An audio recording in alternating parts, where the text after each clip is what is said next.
रात का समय है, आंगन में टूटी फूटी झोपड़ी और एक तरफ चूल्हा जल रहा है। पास बैठी सीमा अपने पिता से बात कर रही है। हवा में एक अजीब सा सन्नाटा है, बस चूल्हे की आग की आवाज और दूर कहीं कुछ कुत्तों के भौंकने की आवाज सुनाई दे रही है। बाबूजी, अब तो मेरी उम्र भी निकल रही है। लोग क्या कहेंगे? हर कोई पूछता है कि तुम्हारी बेटी की शादी कब होगी। हमारे पास ना दहेज है, ना कोई घर द्वार।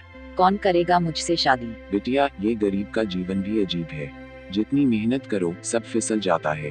लेकिन चिंता मत कर, भगवान बड़ा है, कोई ना कोई रास्ता जरूर निकलेगा। सीमा का चेहरा मायूस था। वो गरीबी की मार झेलने वाली एक सीधी सादी मगर आत्मसम्मान से भरी लड़की थी। उसकी माँ का देहांत कई साल पहले हो गया था, जब सीमा बहुत छोटी थी। उसके पिता रामू मजदूरी करके जैसे तैसे घर का गुजारा कर रहे थे। सीमा का हमेशा से सपना था कि उसकी भी शादी धूमधाम से हो, जैसे गांव की बाकी लड़कियों की हुई थी। लेकिन उसके हालात देखकर ये सपना दिन ब दिन दूर होता जा रहा था। अगले दिन गांव के चौपाल पर कुछ लोग बातचीत कर रहे होते हैं। अरे भाई, रामू काका की लड़की का क्या होगा? गरीब घर की लड़की है, बिना दहेज कौन करेगा उससे शादी? हाँ, सही कह रहा है। आजकल बिना दहेज के शादी कौन करता है? लोगों को बस दौलत चाहिए। तुम लोग गलत सोचते हो। शादी दौलत से नहीं, दिल से होती है।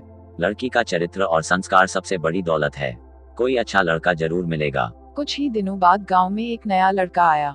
उसका नाम श्याम था। वह पढ़ा लिखा और मेहनती युवक था, लेकिन सबसे खास बात थी उसकी सोच। उसने कभी भी रिश्तों को पैसे या संपत्ति से नहीं तोला था। श्याम ने गांव के लोगों से सीमा के बारे में सुना और उसे इस बात पर बहुत दुख हुआ कि एक लड़की सिर्फ इसलिए दुखी है क्योंकि उसके पास दहेज नहीं है।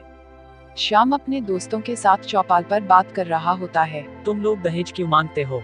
क्या लड़की का स्वभाव, उसका चरित्र और उसका सम्मान काफी नहीं होता? दहेज क्यों चाहिए? अरे भाई, ये तो दुनिया का दस्तूर है। बिना दहेज के कौन लड़की से शादी करेगा? मैं करूंगा। मुझे किसी लड़की का चरित्र और उसके संस्कार चाहिए, दौलत नहीं। श्याम का ये जवाब सुनकर चौपाल में सब चौंक गए। किसी ने सोचा भी नहीं था कि ऐसा लड़का भी इस जमाने में हो सकता है जो बिना दहेज के शादी करने को तैयार हो। श्याम ने अगले ही दिन अपने माता पिता से इस बारे में बात की। उन्हें भी श्याम की बातों में सच्चाई और ईमानदारी दिखी। उन्होंने श्याम के फैसले का समर्थन किया। श्याम अपने माता पिता के साथ सीमा के घर गया। रामू को यह सुनकर आश्चर्य हुआ कि श्याम बिना दहेज के सीमा से शादी करना चाहता है। सीमा का घर अंदर का दृश्य।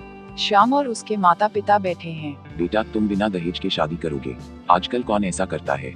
मुझे तो यकीन ही नहीं हो रहा। बाबूजी, मैंने जो देखा है वो आपका सच्चा संघर्ष और सीमा का स्वाभिमान है। मैं एक सच्चा साथी चाहता हूँ, दौलत नहीं। सीमा जो पर्दे के पीछे से सारी बातें सुन रही थी, उसकी आंखों से आंसू बहने लगे। उसे विश्वास ही नहीं हो रहा था कि उसकी किस्मत में इतनी बड़ी खुशी आ सकती है। उसकी आंखों में आंसू थे, मगर उन आंसुओं में दुख नहीं, बल्कि खुशी और राहत थी। मैंने कभी सोचा भी नहीं था कि मेरे सपने यूं सच होंगे। आपने जो किया उसके लिए मैं आपको जिंदगी भर शुक्रिया अदा करती रहूंगी। सपने तभी सच होते हैं जब उन्हें दिल से चाहा जाए और पूरे करने का हौसला हो। मैं बस चाहता हूँ कि हम दोनों साथ में एक खूबसूरत जीवन जिएं। शादी बेहद सादगी और खुशी के साथ संपन्न हुई। गांव वालों ने इस शादी की जमकर सराहना की। लोगों ने महसूस किया कि सच्चे रिश्ते दौलत या दहेज से नहीं, बल्कि प्यार, विश्वास और सम्मान से बनते हैं। सीमा की नई जिंदगी का आरंभ श्याम के साथ हुआ और दोनों ने मिलकर एक ऐसा परिवार बसाया जो एक दूसरे के आदर्श और सच्चाई पर टिका था। इस शादी ने गांव और समाज को एक नई दिशा दी। सीमा की कहानी ने साबित किया कि रिश्तों में सबसे महत्वपूर्ण चीज है सम्मान, प्यार और एक दूसरे पर विश्वास। सीख, सच्चे रिश्तों की बुनियाद दौलत या दहेज पर नहीं, बल्कि दिल और सोच पर होती है।